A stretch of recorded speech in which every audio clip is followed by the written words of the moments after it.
Hi, and welcome to this introduction for Rhino3D. I just want to give you a bit of a tour about the software and make the case on how it can benefit you in your personal development if you're interested into surfacing, rendering, and prototyping an object, whatever it may be.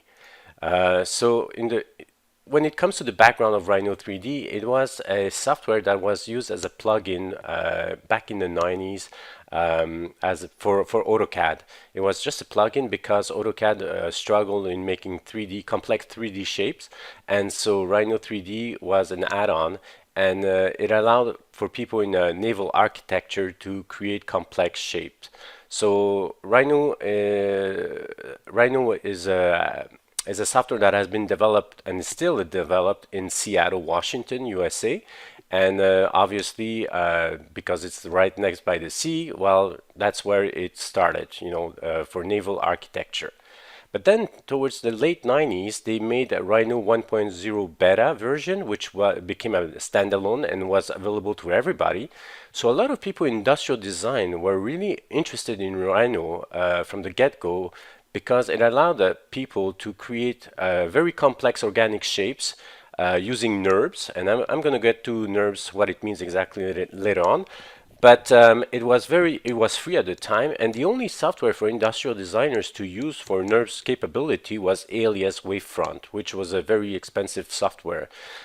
And so a lot of people in product design, in industrial design, converged towards Rhino 3D, and it was the same for my case, and start practicing and using it, and could clearly see the appeal about that software. So towards the beginning of 2000, industrial designers got interested, and now you've got people from the jewelry, the furniture design, architects, engineers, and hobbyists who are all interested in using Rhino nowadays. So it's an extremely popular software around the world. It's not just for naval architecture, it's for industrial designers, architects, and so on. Okay, so if you're interested in the world of design, of making things, you might want to stick around and see how it can really help you. Just to give you a quick glimpse of who are the customers, well, it's very diversified. It can range from the small company where there's like one or two people to the multinationals. In my case, I work at a big company called Bombardier Aerospace. We're the third largest aircraft manufacturer for commercial and private jets. And we have a couple of designers. We're a couple of industrial designers who are using Rhino combined with CATIA V5. And we do our daily jobs with using Rhino 3D as our main tool. And you can see that's just a small list of different companies that are using Rhino. So obviously in the naval architecture, luxury yachts and all that stuff, Rhino is quite popular. But recreational products like BRP or Bombardier Transportations, which are manufacturers for trains and subways, and other companies that you can see here. This is just a small sample of who are using Rhino licenses. The great thing about Rhino is that you can exchange so many different file formats. You can exchange as an IGES, OBJ, 3ds, Adobe Illustrator format, PDF formats, etc., etc.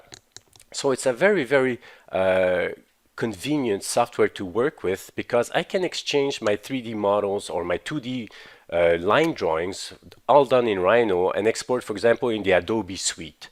So I can use it with Photoshop and Adobe Illustrator, and I'll show you some little examples of what I can achieve with those. And you can exchange easily with Revit or AutoCAD because obviously Rhino was a plugin for AutoCAD, so it works beautifully with AutoCAD also. It works very well with CATIA V5 because I use it myself at work. So Rhino and engineering packages like SolidWorks, it's not an issue. And of course, I also have experience with Cinema 4D and Modo, so I don't hesitate to export my NURB surfaces into a polygon-based software package like 3ds Max, and I export typically as an OBJ file. And finally, for prototyping, I do all my work again in Rhino and I export as an STL file for rapid prototyping, and it works beautifully. I never had any problems, and I also used it for doing CNC work. So if I want to cut as a CNC, typically I use the step format and it works very nicely. Now, I told you about Rhino, it's working with NURBS. Okay, so NURBS basically stands for non-uniform rational B-splines, which is basically a mathematical equation, and it's the best way to describe a surface using mathematical equations, and you cannot get any more precise than that. Okay, these are what we call engineering surfaces, if you want to put it that way. And software packages like CATIA V5, SolidWorks, Solid Edge, Space Claim, and all these other engineering packages, they all work with NURBS. So from exchanging files from one package to another, it's very easy, very convenient. Like I said, I use typically the step file or the IGES file, and it works very well like that. Back and forth between Rhino and the Dassault system suite, for example. And the difference between NURBS surfaces versus what we call typically the polygonal modeling or subdivision surfacing used in packages like Autodesk 3ds Max, sorry, Moto or Cinema 4D. Well, in polygons, when you work with polygons, it is awesome to work with for doing animation, because you can control the amount of polygons and add the level detail that you want. And you can use it for animation, for making movies, special effects, gaming. In the gaming industry, it's very popular. Unfortunately, you will never have the level of precision that you would need to manufacture something, so that's why Rhino would be a better compromise. But nowadays, computers are so powerful that you can do very nice renderings with using directly from NURBS. It's not an issue anymore. It used to be an issue like 15 years ago, where computers were sort of limited with their graphics cards and their CPUs, but now you can do easy animations and beautiful renderings all within Rhino, and I'll show you some examples. So Rhino, the other advantage of Rhino is that it comes with a huge amount of plugins. It's just staggering. So you've got plugins for rendering. So for example, Maxwell Render and V-Ray, which are like basically industry standards for rendering. You also have Brazil for Rhino, which is a high-end renderer that is embedded within Rhino. But V-Ray and Maxwell are also embedded within Rhino, so it's not an issue. You've got Orca3D for people in naval architecture. Clayu is interesting. It's a little software designed in Spain, and it allows you to do subdivision surfacing within the Rhino environment and then convert these subdivided surfaces into NURBS surfaces. So Clayu is fully embedded within Rhino, and it's pretty impressive, and I invite you to check out their demo.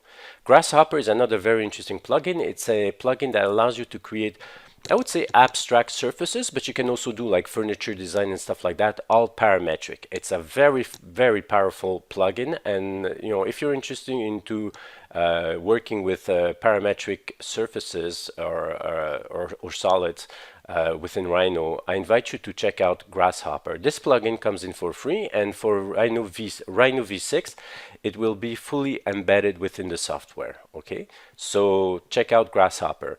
So you've got Rhino Cam, Rhino Gold, and so many others, and you can check out on Rhino's webpage all the different plugins that can suit you. Okay. The next one, it's other plugins. So Bungo is for animation. You can use it for inverse kinematics or traditional animations. Penguin, for example, is for cartoon renderings. And Flamingo is another photorealistic renderer plugin that is embedded within Rhino. And it's made by the same manufacturers as the Rhino software. So it's called Robert McNeil and Associates. So you can check them out for yourselves. In my case, I like to work with Bungo to do nice animations, and it works very well, and it's very easy to use, very user-friendly. So where do you get all this information? Just go to Rhino3D.com. Okay, the commercial license is $995, and the student license is $195. The free demo version is good for 90 days, and after 90 days, it will not lock itself up. It's just that you won't be able to save after 90 days, but you can still practice and work with Rhino. You've got all the same tools as the commercial license, everything, nothing is locked. The other great thing about Rhino is that when you're a student and you have a student license, it's perpetual. It's not like other packages where it's locked after 1 year. Student licenses in Rhino are perpetual. You will get all what we call the service release. So the programmers, they always release what the service releases, because there are some little bugs here and there, and they come up with patches. So you have access to all the patches, and they're free, and you just install them, and you've got the latest version of Rhino, and it's perpetual. So that's beautiful, and the prices are very attractive compared to other software packages. Okay, so the commercial license is only, it might sound a lot for some, but compared to other software, 3D software, I can tell you that it's quite cheap, and you get a lot of power with Rhino. So if you go in the download section of the webpage, Rhino3D.com, you can download either the version for Mac or for Windows, and you can try them out for yourself for free. And I advise you to go and check out their webpage. So for example, if you go in the Learn tab, you have tutorials for Rhino for Windows and Rhino for Mac tutorials. So there are other great videos in there. And what I would advise you, if you're interested in following my tutorials, I advise you to just download the level 1 and level 2 manuals, and I'll do some little demos based on these PDF documents, just a few, so that you can practice step by step. But I have also my own tutorials, quite a few of them actually, that I go into greater details, and that way I can make sure that you benefit as much as possible in your learning process with Rhino. Okay, so don't hesitate to go into the Learn tab and download the level 1 and level 2 manuals, and then you'll be able to follow along with some little exercises that I'm doing in my videos. Okay, also I invite you to go and check out their forum. So in their forum, it's one of the best, if not the best, community that I know of. People are always there to help you out if you're stuck. So create yourself a profile, and if you're stuck in a little problem that you're unable to find a solution to, just upload your file, or just send them a message, and people will try and help you out, converge, and see how they can help you in your problem. Okay. These are some examples that I typically do with Rhino. So I do a lot of surfacing and renderings. I use in this case Maxwell Render to do the exterior shots, and it's a very stable program, very stable software. You don't need a very powerful computer, a laptop with maybe 8 gigs of RAM, a gaming card, a dedicated gaming card like a NVIDIA GeForce will suffice plenty. And you can do this type of stuff, so you do, I do typically a lot of surfacing work for exteriors as well as interiors. So here are some examples that I do that you can see, and I'm quite pleased. So I also work obviously with Photoshop to do the final adjustment, add my final touches, and then just present it to customers. Some interior shots. So typically for the interiors, I like to use V-Ray for Rhino. It's very fast and it's very photorealistic as well.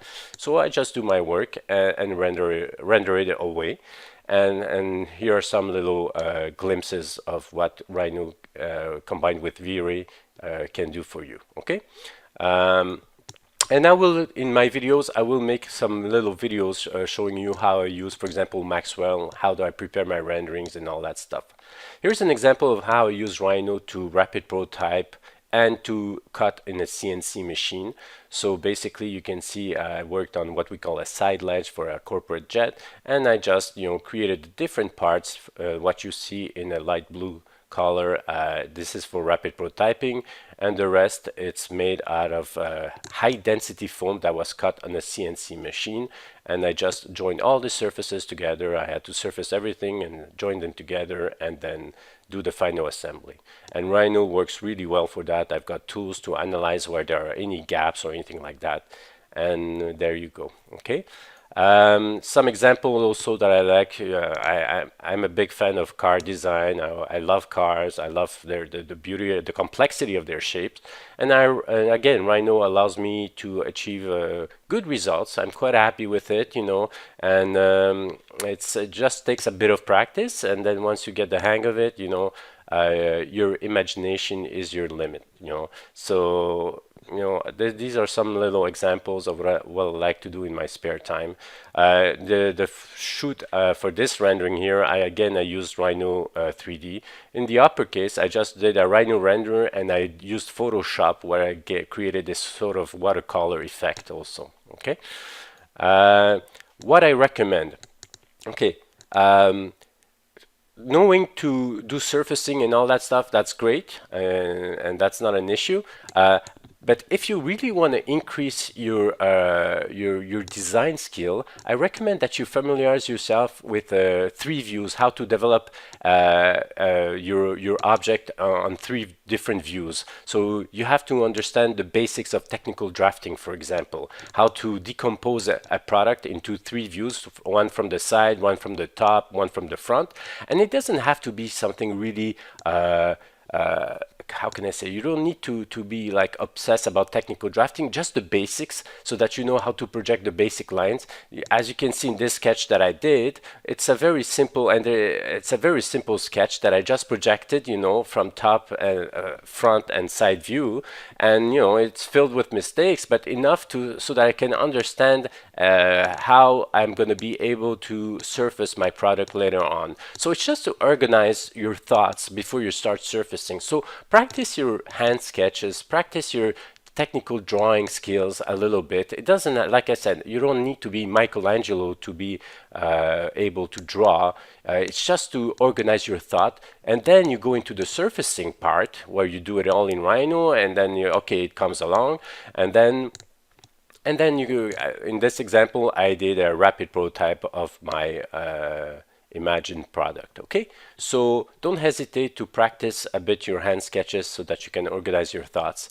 The other thing that I want to insist on is to be patient and persevere. Okay, and it's true for everything in life. You have to be very patient, you have to keep at it, and then it becomes second nature after a while. Okay, it depends on your motivation and how bad you want it, but if you're motivated and you practice on a regular basis, you do all the homeworks, all the assignments, then you will not have any problems after a couple of weeks of being able to surface what you want. Okay, so that's it. Some other examples. You know, Rhino is known for surfacing, but I can tell you that you can do solid mechanical parts also. So once I've done my surfaces, I join them all together. It becomes a solid, and once it's a solid, or in the Rhino terms, it's called a closed polysurface. So once it's a solid, I can use it to rapid prototype, and I built many mock-ups. And I do some brackets and stuff like that, and I just rapid prototype them straight out of Rhino. I don't need packages necessarily like CATIA or SolidWorks. I can do it within Rhino. Of course, Rhino is well known for surfacing, so whenever you're doing very organic shapes, and you can see in the seat cushions that I had to work with, well, you know, you can add all the stitches, all the seam lines, and my belief is that if you are able to surface, if you're capable of surfacing, you can basically model anything you want. Okay, it's not like with solid modelers that, you know, you can do only mechanical parts, brackets and stuff like that. Surfacing modeling is a very powerful tool, and with Rhino the learning curve is very easy compared to other surfacing packages, I can tell you that. So these were some examples here that you see from students that they've made after just 10 weeks of continuous work with Rhino, and I have to say that I'm quite proud of my students. They do amazing work and they achieved great results, and I always got great feedback how they appreciated using the software. It really opened up their minds, and I guess it's going to be part of them now in their professional careers. Okay, so these are some examples of some of their work. So that's it. That's all I wanted to show you for Rhino, and I hope you're going to tag along and learn and benefit from my tutorials. Thank you for your attention. Take care.